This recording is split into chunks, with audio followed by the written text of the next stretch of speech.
Friends, welcome back to my channel. आज मैं आपके लिए इस ड्रामा के नेक्स्ट एपिसोड की एक्सप्लेनेशन लेकर आई हूँ। आगे बढ़ने से पहले आप इस वीडियो को हाइप जरूर कर लें। तो चलिए कहानी की शुरुआत करते हैं।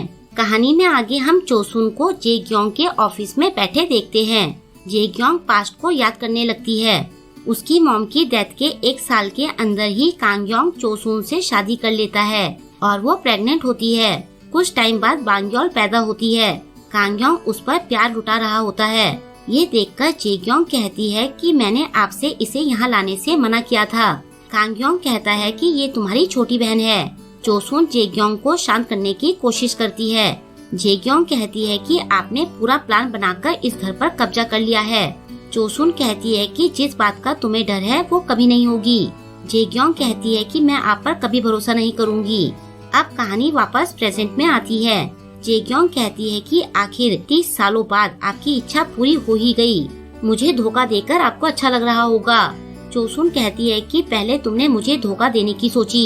चेयरमैन बनने के बाद तुम मुझे मेरी बेटी के साथ अमेरिका भेजने की प्लानिंग कर रही थी।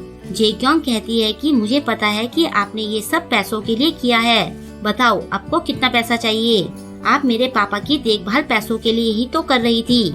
अमीर आदमी की नौकरानी होने का कुछ तो फायदा होना चाहिए। ये सुनकर चोसुन उसके पास आकर उसे थप्पड़ मारती है। थप्पड़ खाकर जेग्योंग चौंक जाती है। वो कहती है कि आपने अपने रंग दिखाने शुरू कर दिए। चोसुन कहती है कि मैंने तुम दोनों भाई बहन को अपने बच्चों की तरह पाला और बांग्योल के हिस्से का प्यार भी तुम दोनों को दिया। अगर तुम्हारी जगह बांग्योल ने ये बात कही होती तो मैं उसकी चमड़ी उधार देती। मैंने बार बार अपने पर काबू रखा। मैंने सोचा कि सौतेली माँ होने पर भी मैं तुम्हें सगी माँ जैसा प्यार दूंगी, लेकिन मैंने गलती की। पता नहीं मैं तुम्हारे पापा को कैसे फेस करूंगी। जेग्योंग चिढ़ते हुए कहती है कि अब आप क्या करोगी? चोसुन कहती है कि अब मैं इस घर की मुखिया हूँ। जब तक तुम्हारे पापा ठीक होकर वापस नहीं आते सबको मेरी बात माननी होगी। अब मैं तुम सबको ठीक करूंगी। जेग्योंग चिल्लाते हुए कहती है कि आप बस हमारी नौकरानी हो। चोसुन कहती है कि चिल्लाना बंद करो। अगर तुम अपना गुस्सा कंट्रोल नहीं कर सकती तो भला कंपनी कैसे संभालोगी? जेग्योंग चिल्लाते हुए कहती है कि आप अपनी हद में रहो वरना ठीक नहीं होगा। चोसुन कहती है कि क्या तुम मुझे भी मार दोगी? ये सुनकर जेग्योंग हड़बड़ा जाती है। तभी बांग्योल वहाँ आ जाती है और अपनी मॉम को वहाँ से ले जाती है। उधर जब मैनेजर को पता चलता है कि कांगयोंग ने उससे झूठ बोला था कि वो चेयरमैन का बेटा है तो वो उसकी गर्दन पकड़कर उसे मारना चाहता है। वो बहुत गुस्से में होता है कि कांगयोंग ने उसे बेवकूफ बनाकर उसका फायदा उठाया। दोनों ऐसे ही मस्ती में हाथापाई कर रहे होते हैं। तभी बांग्योल आकर दोनों को अंदर बुलाती है। अंदर जाकर मैनेजर बांग्योल से उसकी पुरानी हरकतों के लिए माफी मांगता है। कांगयोंग उसे ताना मारते हुए कहता है कि तुमने तो बड़ी जल्दी टीम बदल ली। मैनेजर बांग्योल से कहता है कि इसके झूठ की वजह से सारा कंफ्यूजन हुआ था। वो फिर से उस पर झपटने लगता है। तभी बांग्योल झूठ बोलती है कि मैंने ही इसे ऐसा बोलने के लिए कहा था ताकि आप हमारी टीम में आ सको। ये सुनकर मैनेजर शांत हो जाता है। दूसरी तरफ नायुन जेसियोंग के सामने झूठे आंसू बहा रही होती है। वो कहती है कि ये सब मैंने तुम्हें बचाने के लिए किया। जेग्योंग ने मुझे धमकी दी थी कि वो पापा को मारने की कोशिश का सारा इल्जाम तुम पर डाल देगी, लेकिन इस बार जेसियोंग को उस पर पूरी तरह से भरोसा नहीं होता। वो उसके सामने उस पर भरोसा करने का दिखावा करता है। नायुन कहती है कि हमें उसके खिलाफ सबूत इकट्ठा करके उसे सबक सिखाना होगा। हम बस एक दूसरे पर ही भरोसा कर सकते हैं। बाद में बाहर जाते टाइम नायुन अपने पापा को कॉल करके बताती है कि मैंने जेसियोंग को संभाल लिया है। इसके बाद वो उन्हें कंपनी में हुए पूरे ड्रामा की खबर देती है, लेकिन इस बार जेसियोंग उसकी बातें सुन लेता है। उसे याद आता है कि जब वो नायुन को पहले अपनी कंपनी में काम करवाने के लिए ले गया था तब उसके पापा ने उसे नायुन से बचकर रहने के लिए कहा था। उन्होंने कहा था कि ये अपने परिवार में सबसे शातिर है। नापयोंग ने कुछ सोचकर ही तुम्हारी शादी इससे की है। अभी भी उसे नायुन पर यकीन होता है। दूसरी तरफ जेग्योंग अपने पापा को देखने हॉस्पिटल जाती है। उसे अपने पति पर शक होता है, लेकिन उसका पति उसे अपनी बातों में लेकर उसका शक दूर कर देता है। वापस लौटते टाइम वो अपने सेक्रेटरी से कहती है कि मैं हुआनजुन को वापस आने पर मजबूर कर दूंगी।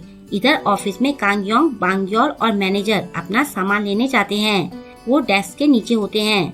तभी उनकी पूरी टीम वहां आकर उनकी बुराई करने लगती है। उनके जाने के बाद बांग्योल देखती है कि उसकी पुरानी क्लब की पार्टी वाली फोटोज वायरल हो रही होती है।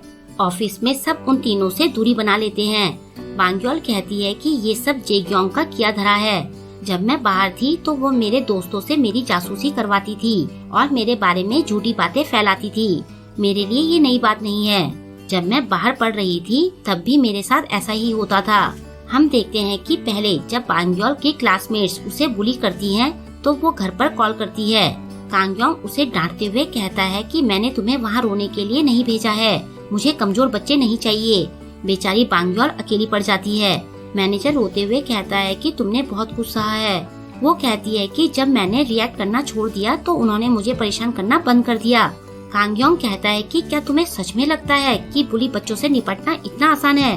हम देखते हैं कि बांग्योल की कॉल के बाद कांग्योंग सांगजे के साथ अमेरिका जाता है और सारे बुली बच्चों को बहुत बुरी तरह से धमकाता है। वो छुपकर बांग्योल पर कुछ टाइम तक नजर भी रखता है। अब बांग्योल उसके पीछे पड़ जाती है कि आखिर तुम्हारे कहने का मतलब क्या था, कहीं तुम मेरा अटेंशन पाने की कोशिश तो नहीं कर रहे हो। कांग्योंग को उसमें बचपन वाली बांग्योल नजर आती है, जिसे देखकर उसे हंसी आ जाती है। बांग्योल कहती है कि तुम मुझे देखकर हंस रहे थे। कांग्योंग कहता है कि तुम अपने ख्वाबों ख्यालों की दुनिया से बाहर आओ। बांग्योल पूछती है कि क्या तुम्हें जेलसी हो रही है। तभी नायुन अपनी टीम के साथ वहाँ आती है, जिसमें मैनेजर का सीनियर रहता है। वो उन तीनों को बहुत ताने मारता है। नायुन कांग्योंग की चापलूसी करना चाहती है, लेकिन कांग्योंग उसे ही ताने मारते हुए उसकी बेइज्जती कर देता है। तभी उसे किम का फोन आता है। वो कहता है कि खेल अब शुरू हो रहा है। जेग्योंग की टीम के सामने नई प्रॉब्लम आ जाती है। उसे बैटरी के लिए लिथियम की जरूरत होती है और मार्केट में लिथियम की कमी हो जाती है। उसे पता चलता है कि स्माइल इन्वेस्टमेंट नाम की नई कंपनी के पास यूलिविया में लिथियम माइनिंग के राइट्स हैं। वो अपने सेक्रेटरी से इस कंपनी के बारे में पता करने को कहती है। उधर नाब्योंग भी स्माइल इन्वेस्टमेंट के बारे में पता करवा रहा होता है, लेकिन दोनों को ही कंपनी के सीईओ के बारे में पता नहीं चल पाता। नाब्योंग अपनी बेटी पर अपना गुस्सा निकालता है। वो कहता है कि तुम्हारा पति एक नंबर का निकम्मा और नालायक है और तुमने मुझसे उस पर इतना इन्वेस्ट करवा दिया। नायुन उसे एक पोर्ट का राइट्स देते हुए कहती है कि ये आपका गुस्सा शांत करने में मदद करेगा। वो कहता है कि जेग्योंग ने तो सोचा था कि इसके बदले हम चेयरमैन बनने में उसकी हेल्प करेंगे, अब तो वो पागल हो रही होगी। नायुन कहती है कि उसके सामने बांग्योल नाम की बड़ी प्रॉब्लम है। तभी उसे जेस्योंग की कॉल आती है। वो उसे नाब्योंग से मिलवाने के लिए कहता है। नायुन कहती है कि अभी वो बहुत बिजी हैं, मैं भी उनसे नहीं मिल पा रही हूँ। कॉल रखने के बाद नाब्योंग कहता है कि धीरे धीरे करके उसे अपने जाल में ढंग से फंसा लो। इसके बाद नायुन बाहर जाती है। दूसरी तरफ से जेस्योंग उसे कंपनी से निकलते हुए देख लेता है। वो बड़बड़ाता है कि क्या तुम जानबूझकर मुझे अवॉइड कर रही हो। रात को घर पर जब सब डिनर के लिए बैठते हैं तो उन्हें उनकी पसंद का खाना नहीं मिलता। चोसुन उनकी पसंद का मेन्यू लाकर उनके सामने फाड़ देती है और कहती है कि आज से सब कुछ मैं डिसाइड करूंगी, अगर किसी को कुछ प्रॉब्लम है तो वो जा सकता है। जेग्योंग का पति कहता है कि हम लोग अब से अलग खाएंगे। दिन में चोसुन ने उसे कांग्योंग को जल्दी ठीक करने के लिए कहा था। उसने कहा था कि तुम इन्हें ठीक करो और मैं जेग्योंग पर नजर रखूंगी कि अब वो कुछ गलत ना करे। इसके बाद वो जेग्योंग और अपने बेटे को लेकर चला जाता है। नायुन भी जेस्योंग से चलने के लिए कहती है। चोसुन उसे कहती है कि तुम दोबारा से जेस्योंग को धोखा देने की कोशिश मत करना। तुम अपना वादा तोड़कर कंपनी में आई, मैं इसे नजरअंदाज कर रही हूँ। आई होप कि तुम जो भी कर रही हो वो जेस्योंग के लिए कर रही हो। नायुन उसे गुड नाइट कहकर चली जाती है। बाद में जेस्योंग नायुन से कहता है कि तुम ये जानती हो कि मैं तुम्हें कितना प्यार करता हूँ, मैं तुम्हारे बिना नहीं रह सकता। तुम्हारे पापा जो भी कहें तुम मेरा साथ मत छोड़ना, मैं सब ठीक कर दूंगा। नायुन कहती है कि मैं सब जानती हूँ। दूसरी तरफ बांग्योल, कांग्योंग, मैनेजर और सांगजे डिनर पर जाते हैं। बांग्योल कांग्योंग को गिफ्ट देती है क्योंकि उसने चेयरमैन के लिए एक फेमस कॉमा एक्सपर्ट का इंतजाम किया था। गिफ्ट में एक महंगी टाई होती है। फिर बांग्योल उसे उसकी हेल्प के लिए थैंक्स कहती है। तभी कांग्योंग को नर्स कॉल करके बताती है कि तुम्हारी दादी को पता चल गया है कि तुमने एक्सीडेंट की वजह से फुटबॉल छोड़ दी है। उन्होंने यहाँ बहुत हंगामा किया और फिर वो पता नहीं कहाँ गायब हो गई। कांग्योंग जल्दी से अपने कमरे में पहुँचता है। वहाँ उसकी दादी खाना बना रही होती है। कांग्योंग कहता है कि जल्दी वापस हॉस्पिटल चलो। दादी पूछती है कि क्या तुम्हारी टांग दर्द कर रही है, क्या तुम ढंग से चल पा रहे हो। वो रोते हुए कहती है कि मुझे ये कैसे पता नहीं चला, मैं सब कुछ भूल सकती हूँ लेकिन अपने पोते को नहीं भूल सकती। तुम कितनी बार गिरे और भागे लेकिन तुम्हारी टांग में कभी चोट नहीं लगी। वो कहता है कि मुझे मुआवजे में काफी पैसा मिल गया है। दादी कहती है लेकिन अब तुम फुटबॉल नहीं खेल पाओगे। तुम्हारे साथ ये किसने किया? भगवान उसे कभी माफ नहीं करेगा। कांग योंग को याद आता है कि कैसे उसने ह्वान जुन की गरीबी का मजाक बनाया था। वो दादी से कहता है कि अभी कुछ खत्म नहीं हुआ है, मैं दोबारा मैदान में जाऊंगा। दादी कहती है कि मैं रोज तुम्हारी मालिश करूंगी। फिर वो उसे बैठाकर जबरदस्ती खाना खिलाती है। खाना चाखने पर कांग योंग को वो बहुत टेस्टी लगता है। नेक्स्ट मॉर्निंग एक्सरसाइज करते टाइम जे क्योंग अब तक हुई सारी बातें सोचने लगती है। उसे कांग योंग पर शक होने लगता है। सेक्रेटरी आकर उसे बताता है कि स्माइल सॉल्यूशंस में 30% जोइसोंग कंपनी का हिस्सा है। फिर वो उसे यूलिविया में पार्टी के अंदर कांग योंग की फोटो दिखाता है। सारे डॉट्स मिलाने पर जे क्योंग को सब समझ में आ जाता है। वो कांग योंग को कॉल करती है। कांग योंग उसे मिलने के लिए बुलाता है। वो चिल्लाते हुए उसके ऑफिस पहुंचती है लेकिन वहां उसे बांग्योल मिलती है। साइड से कांग योंग भी आ जाता है। जे क्योंग कहती है कि इतना कुछ करना तुम दोनों के बस की बात तो नहीं है। बांग्योल कहती है कि तुम मुझे अभी भी वो छोटी बच्ची समझती हो जिसे तुमने अमेरिका भेज दिया था। तब से मैं बड़ी हो चुकी हूँ। जे क्योंग कहती है कि तुम हवा में मत उड़ो। कांग योंग कहता है कि अगर तुम्हें लिथियम चाहिए तो तुम्हें हमसे ही खरीदना पड़ेगा। जे क्योंग कहती है कि सांगजे भी इसमें शामिल है। ये तुम सबकी मिली भगत है। मैं बोर्ड मेंबर्स के सामने इस बात को उठाऊंगी। बांग्योल कहती है कि फिर मैं भी तुम्हारे 350 बिलियन वॉन के घोटाले को सामने लाऊंगी। जे क्योंग कहती है कि तुम्हारे पास इसका कोई सबूत नहीं है। कांग योंग कहता है कि जो फाइल सांगजे ने चेयरमैन को दी थी शायद तुम वो देखना चाहती हो। क्या इसे भी हम नेक्स्ट बोर्ड मीटिंग में उठाएं? जे क्योंग कांग योंग को अकेले में बात करने के लिए कहती है। वो कहती है कि बांग्योल का साथ देखकर तुम्हें कुछ भी नहीं मिलेगा। मेरी टीम में आ जाओ, मैं हर हाल में चेयरमैन बनूंगी। कांग योंग को याद आता है कि उसने भी ह्वान जुन को ऐसे ही लालच भरे ऑफर दिए थे। वो बोलता है कि मेरी दादी मेरे पैर को पकड़कर रो रही थी। वो पूछती है कि तुम क्या बोल रहे हो? कांग योंग कहता है कि मैं कभी भी तुम्हारा साथ नहीं दूंगा। मुझे पता है कि मेरा एक्सीडेंट तुम दोनों भाई बहन ने किया था। तुम्हें अपने किए की सजा मिलकर रहेगी। जे क्योंग हड़बड़ाने लगती है। अगले दिन बोर्ड मीटिंग होती है जहां बोर्ड मेंबर्स जे क्योंग को उसकी गलतियों के लिए बहुत सुनाते हैं। जब सांगजे उन्हें बताता है कि बांग्योल ने यूलिविया में लिथियम के माइनिंग राइट्स हासिल कर लिए हैं, तो वो लोग बांग्योल की खूब तारीफ करते हैं। मीटिंग के बाद बांग्योल कांग योंग और मैनेजर को मीटिंग के सक्सेसफुल होने की खबर देती है। तीनों खुशी से उछलने लगते हैं। कांग योंग तो बांग्योल को हक कर लेता है। उसके ऐसा करने से वो शॉक में चली जाती है। मैनेजर तो डांस कर रहा होता है। बाद में रात को जे क्योंग चेयरमैन ऑफिस में जाकर चेयरमैन की कुर्सी के सामने खड़ी होती है। वो कहती है कि मैंने इस कुर्सी को पाने के लिए सब कुछ किया, लेकिन जितना मैं इसके पास जाती हूँ उतना ही मैं इससे दूर होती जाती हूँ। फ्रस्ट्रेट होकर वो कहती है कि ये कंपनी मेरी है, इस कुर्सी को मैं किसी भी हाल में पाकर रहूंगी। तभी उसे नाब्योंग की कॉल आती है। नेक्स्ट सीन में हम दोनों को डिनर टेबल पर देखते हैं। नाब्योंग उसे अपनी टीम ज्वाइन करने के लिए कहता है। वो कहता है कि तुम्हारी बहन ने तुम्हारे साथ साथ मुझे भी नुकसान पहुंचाया है। तुम कहो तो मैं तुम्हारे लिए उसे रास्ते से हटा सकता हूँ। बदले में तुम मेरी बेटी को जेसियोंग की जगह ट्रेडिंग का प्रेसिडेंट बना देना। चाहो तो मैं बाकियों को भी तुम्हारे रास्ते से हटा सकता हूँ। फिर तुम आराम से चेयरमैन बन जाओगी। जे क्योंग पूछती है कि आप डायरेक्ट मेरे फादर को रास्ते से क्यों नहीं हटा देते, तब मैं कंपनी की असली हकदार बन जाऊंगी। ये सुनकर नाब्योंग हंसने लगता है और कहता है कि तुम काफी चालाक हो। तभी मेरा दामाद तुमसे हार जाता है। दूसरे रूम में जेसियोंग बैठा होता है।